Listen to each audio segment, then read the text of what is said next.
Oi, pessoal, meu nome é Sucena, eu sou acadêmica de Direito do último período da Unipar, de Paranavaí. Esse vídeo ele é feito como uma apresentação à pesquisa científica realizada por mim, com orientação do professor Edmar José Chagas. O título do meu trabalho é A Transmutação da Ação Penal no Crime de Estelionato, uma análise da Lei 13.964 e os seus reflexos jurisprudenciais.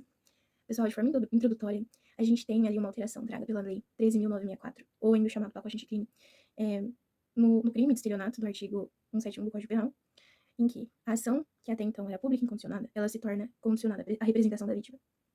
Então, esse estudo ele busca analisar essa alteração, a classificação que essa norma tem, os princípios que regem e também a controvérsia, né, que foi gerada em torno disso.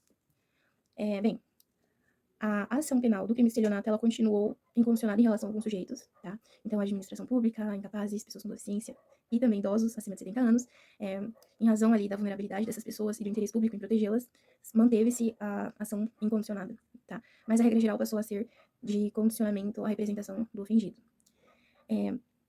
Essa alteração, ela foi classificada pela doutrina penal como uma norma de natureza híbrida. Então, ela tem aspecto processual e aspecto material. Processual, porque ela traz uma condição de procedibilidade, uma condição para que a ação penal seja iniciada, né? E material, porque justamente está atrelada ali a uma causa distintiva da punibilidade, que é a decadência, né? Que vai ser o que vai ocorrer caso o ofendido não faça a representação dentro do prazo estipulado, certo? Nesse sentido, essa classificação da norma como híbrida, ela é crucial para que possa ser aplicado o princípio da retroatividade da lei mais benéfica, que é um princípio constitucional do acusado, né, em favor do acusado, e que também é uma exceção à regra geral do tempus regi actum, tá? Então, por esse princípio, toda norma penal posterior e de alguma forma beneficiar o réu, ela deverá retroagir após os fatos. Surgiu, então, uma controvérsia sobre qual seria o marco temporal para a aplicação dessa retroatividade.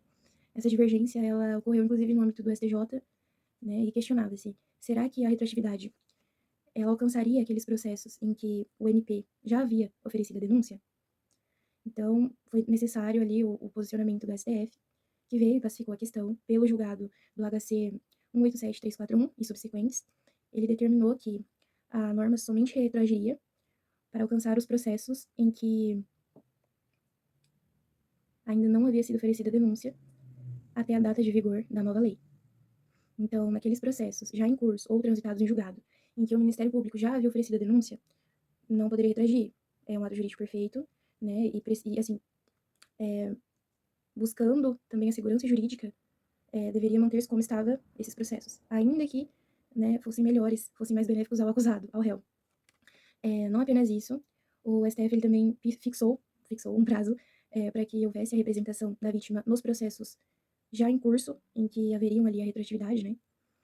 E esse prazo foi fixado em analogia ao artigo 91 da Lei 9.099 de 95, que é a Lei dos Juizados Especiais, buscando uma celeridade e eficácia também do sistema jurídico. Então, afastou o prazo geral do CPP e, por analogia, fixou esse prazo de 30 dias.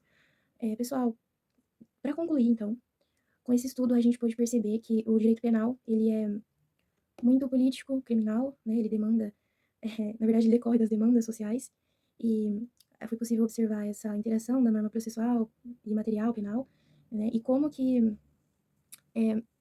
tem se buscado otimizar o judiciário, né? Porque a partir dessa alteração, os crimes de estelionato, né, sendo um crime patrimonial sem grave ameaça, ele vai depender da vontade do ofendido. Então, em alguns casos, a vítima não quer uma punição estatal daquele agente, mas ela quer só reparação material, né? Então, quando você condiciona, quando você deixa essa persecução penal dependente da vontade do ofendido, você acaba desafogando, né, o judiciário e tornando os processos mais céleres, mais eficazes.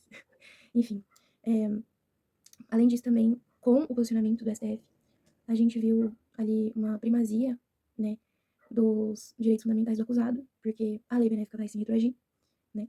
E também a gente teve, ao mesmo tempo, uma segurança jurídica, né, aqueles processos, em relação àquelas pessoas de processos que já estavam em curso, que já tinham todos os requisitos de validade realizados, certo? Bom, basicamente foi isso. Espero que tenham gostado da apresentação. As referências bibliográficas do meu trabalho estão no artigo, perdão, no resumo por escrito. Então, caso queiram conferir as fontes e obter mais informações sobre a causa, fiquem à vontade. E muito obrigada de novo.